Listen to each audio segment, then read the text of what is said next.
Get our what's in the bag muscles stretched back out since it's been a little bit. So there he is, Davis Thompson.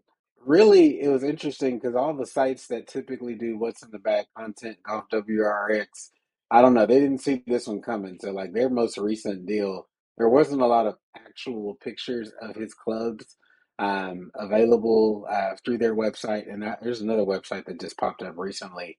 It's called WITB, the what's in the bag.com. And they just have Hmm. descriptions as well, not a lot of actual stuff. So interesting. Like, it seems like they weren't really expecting this guy to do his thing. So he's rocking the Ping G430 Max 9 degrees with the Mitsubishi Diamana DF70 Tour X shaft. The interesting part is the Max.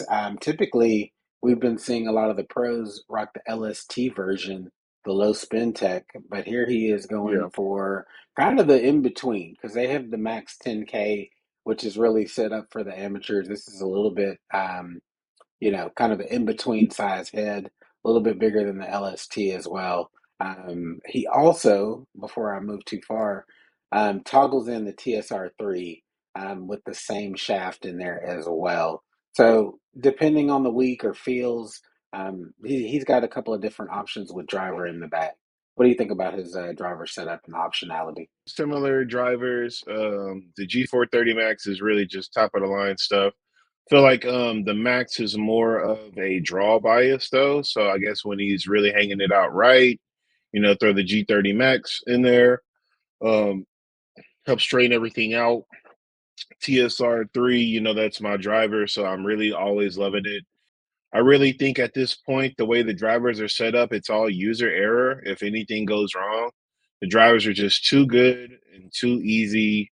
And really, it's more of like a grip it and rip it, especially with the forgiveness of these clubs. So I think he's got two good models for that. And I mean, Yeah, they vary enough to where you can have some options. And of course, when you're using the same shaft, all you need to do is worry about what's on the head. And that's, the easiest thing for him. So I think I like it. yeah. I'm not unopposed to this, especially after what we talked about last week with Wyndham Clark, where he changes the loft and lie for every week just based off that Right, psychotic move. So this is nothing in right. comparison. Yeah, he's a little more dialed in on what he wants in terms of options, a little more decisive. So shout out to that Yeah. man for doing so. Um, going through the bag, he continues with the G430 Max 15 degree 3 wood, the Mitsubishi Tensei 1K white 80 Tour X shaft. Also carries the 7 wood at 21 degrees. A little bit heavier shaft for that one. This one, Hmm. I mean, we've talked about Ping Woods left and right on this show. They're really good from the drivers. The 3 woods and hybrids tend to have a little more pop on them. The 7 wood becoming highly popular on the PGA Tour. A lot of folks just kind of opting for a little bit bigger head over the Yeah. hybrid. I didn't throw it in the slide, but he also occasionally switches in a Mizuno 225 utility iron as well. But it doesn't seem like he does that very often. Seems like he goes more often with the 3 wood, which we totally understand. Depending on course layout, how tight it is, are you going to need a lot of run out? You'll pull out that hot utility iron just in case. So Facts. I know you've been playing with that as well. So largely dependent on conditions. He does have a I-210 from Ping in the 4 iron with the True Temper Dynamic Gold Mid Tour issue X100s, and we'll see this kind of go throughout his iron lineup as well. What do you think about this random 4 iron in the bag? 210 is definitely one of the more forgiving player irons. A little bit more of a hollowed bodied iron head, but it's got some pop. I think for me, it wasn't, the best fit when I was in between and trying out clubs and, kind of deciphering what I wanted to go with. But it definitely has a great feel and it has a great launch category. So I can understand why he would do that. And of course, when you can dial it in and have a different shaft in there that really the tour only has. So I definitely think that he knows what he's doing with that. But it's crazy that it's a one off compared to what his other clubs are in the bag. Right, right, right. We'll move down to his 5 through 9. He's rocking the Titleist 620 MBs, again with the same shaft that he had in that ping, the dynamic gold mid tour issue Hmm. X100. I mean, there's not really much to say about this. It's a muscle back club from Titleist. It looks beautiful down by the ball. It's classic looks.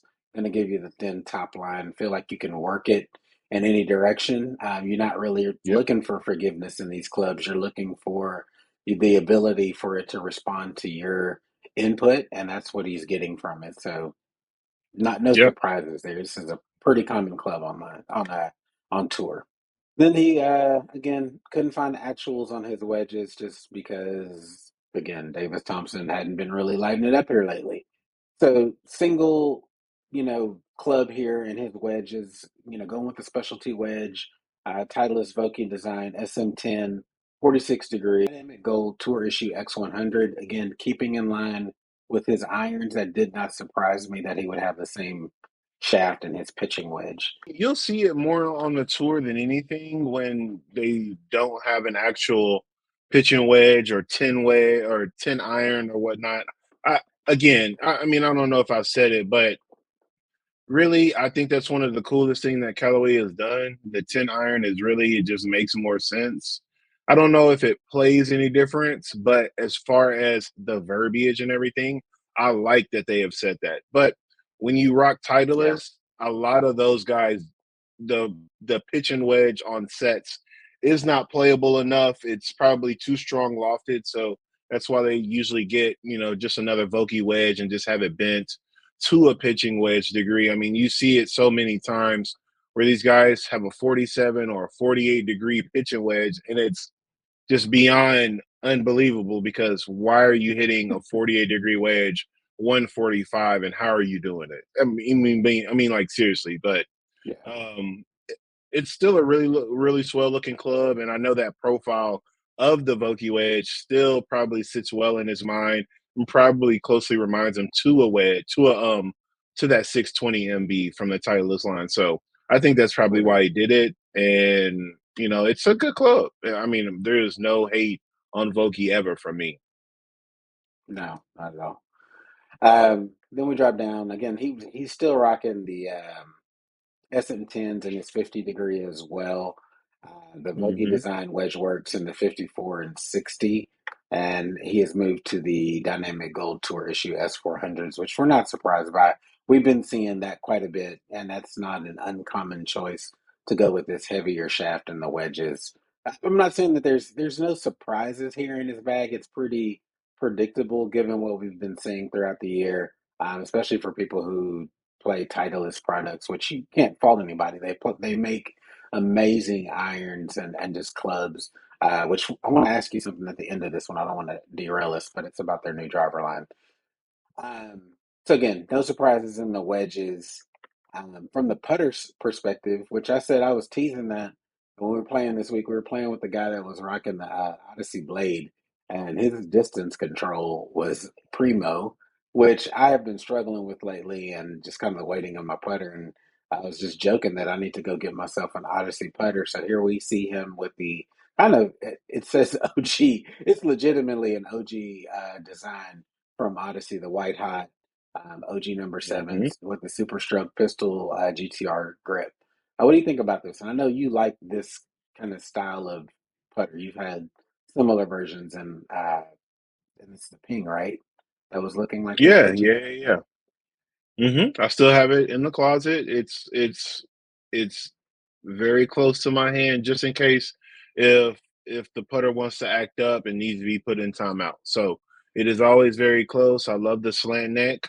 I love the mallet design, and I always have loved the Odyssey putter insert. It's always a very soft, very compressed feel. I mean, it's nothing but greatness coming off that club face when you hit it out of the middle. I mean, Yeah, it it really provides the feedback that you need. So I think with the guy that we were playing out, shout out Javier. By the way, I mean, dude had a Stroke Labs like he had the rendition with the half and half shaft where it was half iron, half graphite for stabilization and stuff like that. So, it was a few years older, so he probably caught it on a deal, but Odyssey and O Works definitely know what they're doing with putters and um, always near the top. They are either number Yeah. one, number two, or number three as far as putters on tour. So they have figured it out. Yep. And people are looking for forgiveness. We've been talking about that heavily this year, is that people are moving more Yep. and more away from bladed style putters. When you can infuse technology and some help on the putting greens where really the money is made, it seems like a no-brainer that you would see people trying to maximize that opportunity and not leave strokes on the green. Logical, right? Just Right. making good Makes decisions. And sense. this is a 2 year. Yeah. This version's about 2 years old. Came out in about 2022. So um, ball, pretty predictable. Pro V1. Let's keep it moving. Nothing special there. Didn't want to do a special call out. Kind of watching him play. This is where I was thinking about his comparisons to him and Scotty. Um, Yeah. minus the footwork, you might mistake the two. Um, Walking down the fairway, if you were just looking at the ankles, rocking the TW20s with the Nike logo, stripped down without all the TW stuff, even on the back tag here. There's a Nike, and you can see that on the bottom of the foot as well, where there used to be the TW logo in red there. There's something about this shoe. People tend to, I've seen, when it's not a super attractive looking shoe. It's not a shoe that I have looked at and aesthetically said, this is a shoe that I would play in. But we've Right. seen Scotty rocking it for the better part of 3, 4 years. Um, Davis Thompson rocking this shoe. Uh, what's his name? Minwoo Jake Lee. now. Uh, yeah, there's quite a few players that, have found value in this shoe. So there's definitely, of course, with Tiger going through all the injuries that he was going through at the time, and them trying to design shoes for stability and, him keeping him in health. There's definitely some tech in the shoe.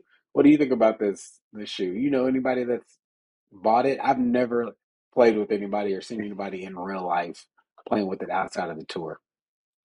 Yeah, the homie Alex, who I play with, who I usually play my weekly rounds with, the member out at my course, Uh, he rocks them, okay. and he did it. I mean, he pretty much did it like Scotty and them. He bought the pairs, wearing each pair at a time. He is wearing them things out until they are done, and then moving on to that next one. And he said the same thing. He feels really comfortable in them. This is a model that really fits his shoe. I mean, his foot well. I mean, and that's what it is. I think if you have like a narrower foot and you're a little bit more athletic or whatever, I mean, I definitely think that's the shoe for you. Um, I mean, Scotty Scheffler had them put them back in production, and he pretty much wears out a pair of these in 2 weeks, they said. So they have mass Wow. produced Scotty a lot of these TW20s. But I mean, as you know, this is like the second most popular model. Of course, the first one was that wide body joint from 2013. Michael has a Yep. pair of them. He loves it, and he loves his pair. The And TW13s. that's the TW13s, the wide Yep. body, the wide body white ones, and yeah, he comes through all the time in those. So whatever they got going with TW, shout out to him for figuring it out feet Well, wise. they were good shoes. They were good quality. I had the original TW13s, and just this Hmm. year, I had worn them earlier in the year, and finally, the glue ended up starting to separate. So I was like, okay, they're Damn. done. So the toes started Yeah. giving out on me. So could I do some craftsmanship and you know cobbling to them? But yeah, it ain't worth all that. Um, and the interesting part about these TW20s is I went to the Nike website.